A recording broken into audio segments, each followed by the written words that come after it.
안녕하세요. LA의 비투쇼입니다. 이번 영상에서는 미 대선에 대해서 여러분들과 속 시원하게 이야기를 좀 나눠보도록 하겠습니다. 제가 웬만하면 정치 얘기는 안 하려고 하는데 이 코인이 깊이 연결되어 있다 보니까 제가 입을 열지 않을 수가 없습니다.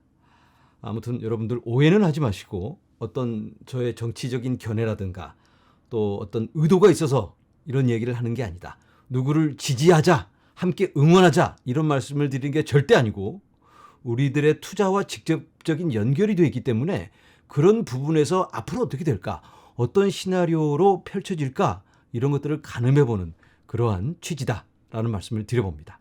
자, 여러분, 이런 코인 때문에 누군가에게 투표를 한다는 건 한심한 걸까요?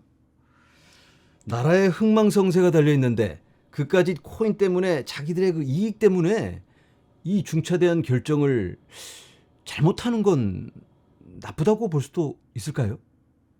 자, 그런데 모두가 처해진 상황이 다릅니다.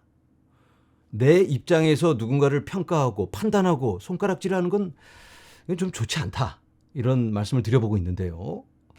자, 일반적으로 지지하는 정당이 있으면 무조건 그 당에서 나온 후보를 치게 되죠.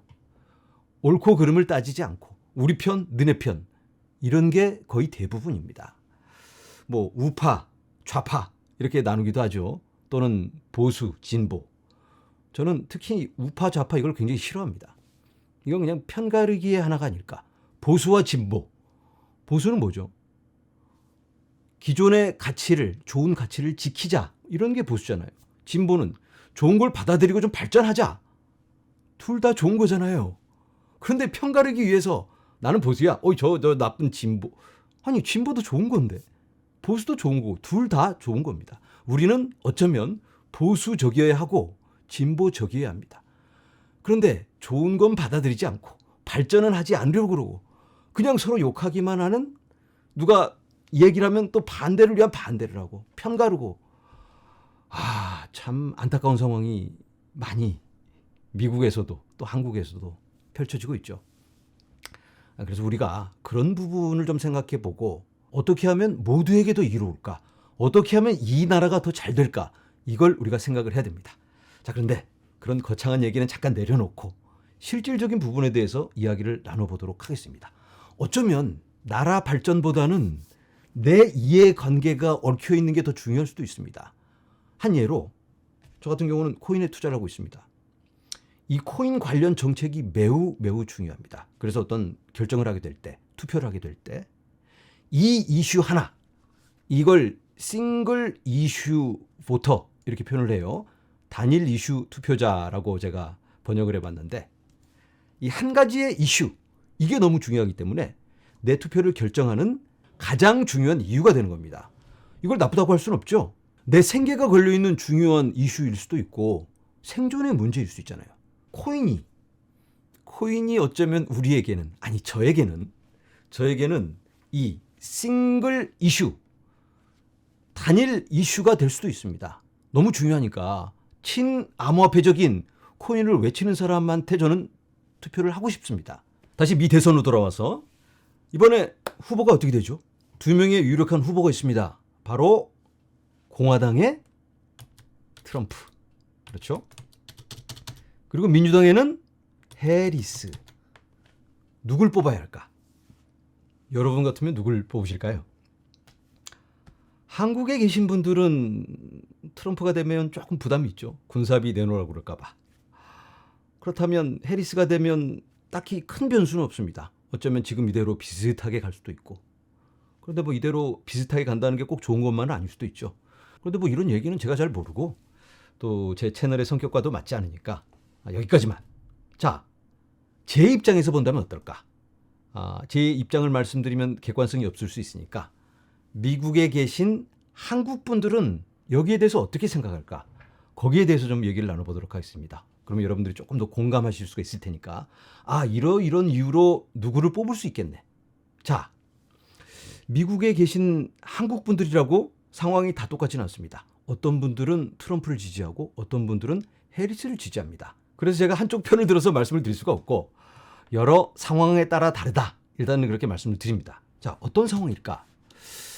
일단 고용인과 피고용인이 있습니다. 고용인은 당연히 트럼프를 지지할 확률이 높겠죠. 친기업이니까 트럼프는. 피고용인은 월급을 계속 올려줄 수 있는 해리스가 훨씬 더 낫죠. 최저임금을 계속 올리고 있으니까. 소득층에 따라서도 다릅니다. 고소득층일수록 트럼프를 지지할 확률이 높고요. 저소득층일수록 해리스를 지지할 확률이 높습니다. 자, 그리고 본인만의 특별한 상황이 있을 수 있습니다. 예를 들어서 신분 문제에 어려움이 있는 사람이 있다면 누구를 선택해야 할까요? 잘못하면 미국에서 추방될 수 있는, 내일 모레가 되면 여권이 만기돼서 불법 체류자가 될 수 있다면 이 사람은 당연히 해리스를 선택해야 합니다. 해리스 같으면 불법 체류자가 돼도 시민권을 바로바로 줄 수 있는 그런 가능성이 있고요. 트럼프는 잘못하면 추방시킬 수 있잖아요. 그래서 이런 분들한테는 이 신분 문제가 너무나도 중요한 싱글 이슈, 단일 이슈일 수밖에 없습니다. 참고로 제 아버지가 신분 문제가 해결이 안 돼서 참 힘든 시간을 보냈습니다. 거의 한 40년 전 얘기인데 이제 곧 불법 체류자가 될 수 있는 그런 상황에 처해 계셨습니다. 얼마나 힘들었던지 그때는 피가 말랐다 그렇게 표현을 하시더라고요. 나중에 어렵게 겨우 해결이 됐는데 만약에 저희 아버지가 지금 그 상황에 처해 계시다면 보나마나 해리스에게 투표를 했겠죠.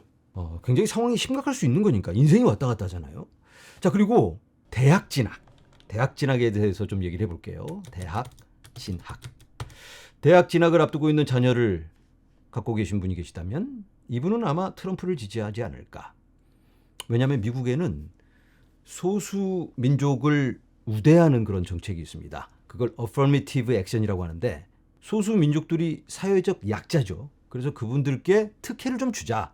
애가 공부를 좀 못해도 좋은 학교 갈 수 있게 해주자. 자격 미달이어도 받아준다. 그런 정책입니다.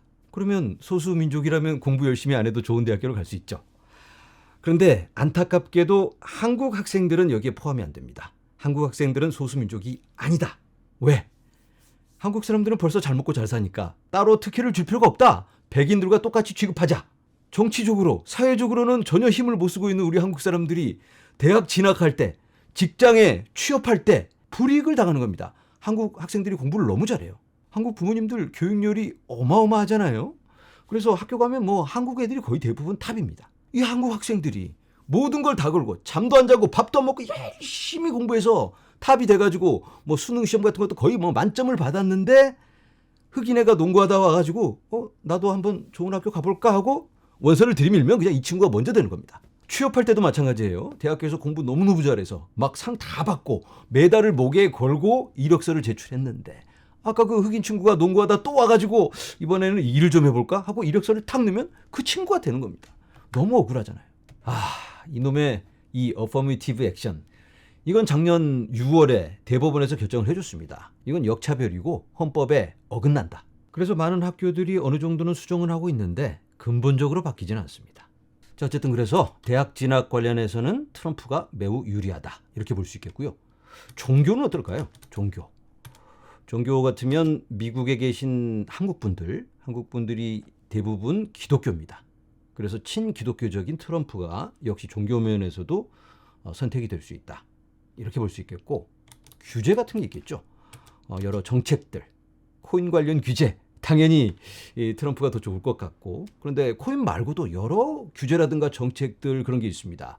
한 예로 트럼프가 당선되고 나서 중국에 어마어마한 관세를 때려버렸습니다. 35%. 저 같은 경우 중국에서 물건을 수입하고 있었어요.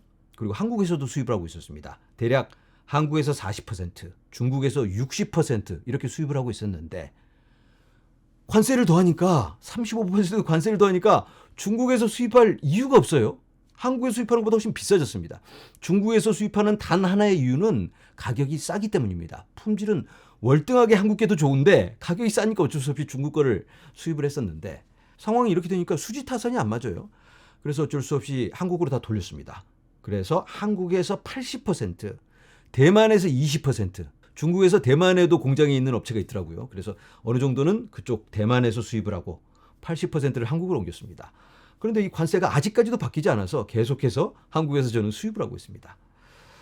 제가 그 당시에는 트럼프가 매우 미웠겠죠. 어떻게 보면 또 한국의 수출 경쟁력을 키워주기도 한 겁니다. 그건. 자, 여기서 이렇게 한번 말씀을 드려볼게요. 만약에 트럼프 또는 해리스가 다음 주에 나와서 본인이 당선된다면 한국에서 수입하는 모든 물건에 대해서 100% 관세를 때리겠다. 이런 정책을 발표하면 어떻게 될까요? 저는 그냥 죽는 거예요. 그러면 당연히 저는 그 반대편 누구를 지지할 수밖에 없습니다. 이게 바로 싱글 이슈 이 투표자가 되는 거죠. 저한테는 생사가 달린 문제니까. 자, 여러분들과 저 함께 공감하는 부분이 있죠. 우리들의 싱글 이슈가 있다면 바로 코인입니다.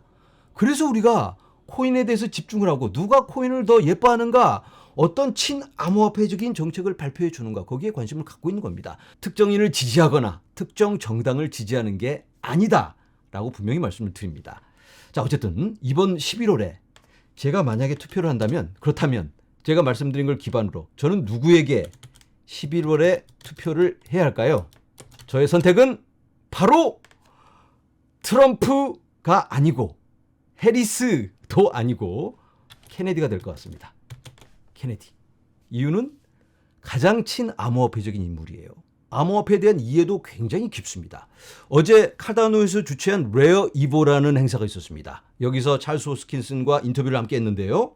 호스킨슨이 이렇게 질문을 합니다. 여러 많은 법안들이 돈 많은 사람들 중심으로 만들어지고 법의 적용도 매우 어려운데 개미들, 이런 영세한 사람들이 법적으로 소외될 수밖에 없는데 지금 많은 기술들이 나오고 있습니다. 블록체인이라든지 AI, 이런 많은 기술들을 통해서 어떤 해결책을 모색하고 있냐? 이런 어려운 질문을 합니다. 케네디의 대답은 그렇지. 법적 절차를 밟아가다 보면 너무 비용이 많이 들고 개인들이 이걸 감당할 수가 없다. 세금 관련 법만 100만 페이지라고 합니다. 그래서 이 케네디의 대안은 이걸 자동으로 처리할 수 있는 그 찰스 호스킨슨 당신이 말하는 그런 스마트 컨트랙으로 처리하면 중간업자들이 사라지니까 훨씬 저렴한 비용으로 효율적으로 처리할 수 있다. 일반인들이 지갑만 연결하면 되는 거 아니냐. 기존에 나와 있는 시스템을 사용할 수만 있게 해주면 된다. 이런 이야기를 합니다. 아, 이 사람은 스마트 컨트랙에 대한 이해가 분명합니다. 어쩌면 저와 여러분보다도 더 잘 알고 있는 것 같아요. 자, 찰스 호스킨슨이 그 다음 질문을 이렇게 합니다. 자, 다음 대통령은 블록체인, AI, 양자 컴퓨터, 생체공학, 이런 신기술이 막 나와서 거기에 대한 규제라든지 어떤 방향을 분명하게 잡고 가야 될 텐데 거기에 대한 대안은 있냐? 여기에 대한 케네디의 대답은 각 산업의 전문가들을 모셔다가 협력하고 함께 고민하면서 발전해 나가고 만들어 나가겠다. 그리고 그 SEC가 요즘 소송마다 지고 있지 않냐? 리플 케이스, 그레이스케일, 데트박스. 아, 이거 정말 너무 무능하고 불합리하다. 이러면 안 된다. 이런 얘기를 하고 있습니다. 아, 여러분들 박수 한번 보내야 되겠죠, 케네디. 그리고 지금 미국의 국가부채. 이 국가부채도 비트코인 전략 확실하잖아요. 비트코인을 400만 개까지 사겠다는데 이렇게 되면 진짜로 미국 부채를 거의 다 처리할 수도 있을 것 같습니다. 자, 어쨌든 이 대선 후보로 다시 돌아가서 코인과 가장 밀접한 관계가 있는 정책이 있다면 뭘까요? 바로 인플레이션이 아닐까. 해리스가 며칠 전에 인플레이션 관련 본인의 정책을 내놨습니다. 해리스의 정책은 물가 컨트롤. 서민들이 마트에 가서 음식을 사오고 생필품을 사옵니다. 그런데 가격이 너무 많이 올라서 힘든 삶을 살고 있습니다. 여기에 대해서 해리스가 이놈의 마트들 가격 못 올리게 하겠다. 사과 한 봉지는 10,000원만, 더 이상 받는 놈들은 잡아드리겠다. 기름값을 올려 이놈들도 잡아드리고, 그러면 소비자들이 저렴한 가격에 사과도 사고 기름도 사올 수 있겠죠. 그런데 문제가 있어요. 생산자 물가지수가 늘 발표되잖아요. 이 만드는 사람들, 마트들, 이런 사람들은 그냥 땅 파다가 그냥 만드는 게 아니잖아요. 식자재가 올라서 가격이 오른 건데 그거 어떡하라고. 그럼 망하는 겁니다, 이 사람들. 그럼 이 사람들의 선택은 뭘까요? 물건을 안 내놓는 거겠죠. 그러면 공급이 사라지게 되니까 암시장에서 그냥 가격이 올라가 버릴 수가 있습니다. 이런 정책은 벌써 여러 나라에서 실패했는데, 러시아에서도 실패하고 베네수엘라도 거기서도 실패하고, 실패한 정책을 내놓고 있는 해리스. 그리고 집 사는 사람들한테 25,000달러 지원을 해주겠다. 이런 공약을 내놨습니다. 트럼프의 정책은 뭘까요? 트럼프는 드릴 베이비 드릴. 그냥 땅을 파서 기름을 파내겠다. 지금 이 인플레이션이 기름 때문에 생기는 거 아니냐. 기름값이 올라서 모든 게 비싸지는데, 그리고 마트에 장 보러 갈래도 운전하고 가야 된다. 기름값이 핵심이다. 미국이 그냥 땅을 파서 기름을 팍팍팍 펌프에서 올리면 어떻게 될까요? 그러면 기름이 많아지니까 전반적인 기름값은 내려갈 수가 있겠죠. 그런데 환경단체들의 반발이 있을 텐데 그건 어떻게 처리할지 잘 모르겠고요. 케네디에 대안은 뭘까? 케네디는 일단 트럼프의 땅 파서 석유 만들기는 찬성입니다. 그리고 더 중요한 거, 미국의 소비를 줄여야 된다. 돈 풀기 정책을 멈추고 신기술을 도입해서 생산성을 올려야 한다. 그러면 저렴한 가격의 물건들이 만들어지면 자연스럽게 가격이 내려갈 거 아니냐. 자, 여러분들의 생각은 어떠신가요? 누구의 정책이 가장 현실성 있고 발전적인 정책일까? 해리스의 정책도 나쁘진 않습니다. 단기적으로 바로 효과를 볼 수 있으니까 표를 받을 수 있다. 트럼프도 마찬가지죠. 기름 파서 해결하겠다. 케네디의 정책은 어떤가요? 미래 발전적이고 세상을 이롭게 하는 그런 정책 같기는 한데 신기술이라니까 너무 어려워요. 너무 먼 얘기인 것 같기도 하고 일반인들이 공감하기에는 조금 어려울 수도 있겠다. 하지만 개인적으로는 제일 좋은 방법이 아닐까? 어디까지나 제 개인적인 생각입니다. 쇼와의 개인적인 생각이다. 제가 만약에 캘리포니아에 거주하지 않고 플로리다나 조지아 이런 경합주에 거주했다면 어쩌면 저의 선택이 달랐을 수도 있겠다. 이런 말씀을 드립니다. 왜냐하면 미국은 직선제가 아니고 선거인단을 통해서 투표를 하게 됩니다. 그래서 저의 결정은 중요하지가 않다. 제가 누구를 투표하든 트럼프를 선택하든 해리스를 선택하든 전혀 결과는 달라지지 않다. 캘리포니아는 벌써 너무 기울었기 때문에 55표의 몰표가 다 민주당한테 갑니다. 그러면 어차피 결과에 상관이 없다면 케네디한테 투표를 해주면 케네디가 입지가 좀 생기게 되고 케네디가 주장하는 많은 것들이 좀 시선을 받게 되지 않을까. 코인을 통해서 여러 가지 방법을 모색하고 대응책을 찾아가고 있는 케네디의 논리가 부각되면서 좀 더 코인에게 좋을 수 있겠다. 이러한 취지로 저는 케네디를 선택했습니다. 이 영상을 보시는 분들 중에 미국에 계신 분들 중에 타주에 계시는 분들이 계시죠. 특히 경합주에 계시는 분들은 여러 가지 상황을 고려해서 전략적인 선택을 하시기 바랍니다. 네, 이번 영상에서는 다가오는 미 대선에 유권자들의 선택을 결정하는 실질적인 이유 그리고 그 영향에 대해서 함께 살펴보았습니다. 미국의 코인 투자자들이 대략 5천만에서 9천만 사이라고 합니다. 어떤 기준으로 코인 투자자를 정하는가에 따라 다른데 무시할 수 없는 숫자임은 분명합니다. 그런데 이 유권자들 중에 아직 결정을 안 한 사람들이라든지 지지하는 정당과 관계없이 결정을 바꿀 수 있는 사람들, 이런 사람들은 주로 젊은 층입니다. 특히 이 경합주에서의 젊은 층들이 이번 대선에 승리의 열쇠를 쥐고 있지 않나 이런 생각을 해봅니다. 아무쪼록 이번 대선의 코인이 주요 쟁점이 되기를 그리고 좋은 결과로 이어지기를 특히 우리들의 계좌에 큰 수익으로 연결되기를 간절히 바라면서 오늘은 여기서 인사드립니다. 여러분 감사합니다.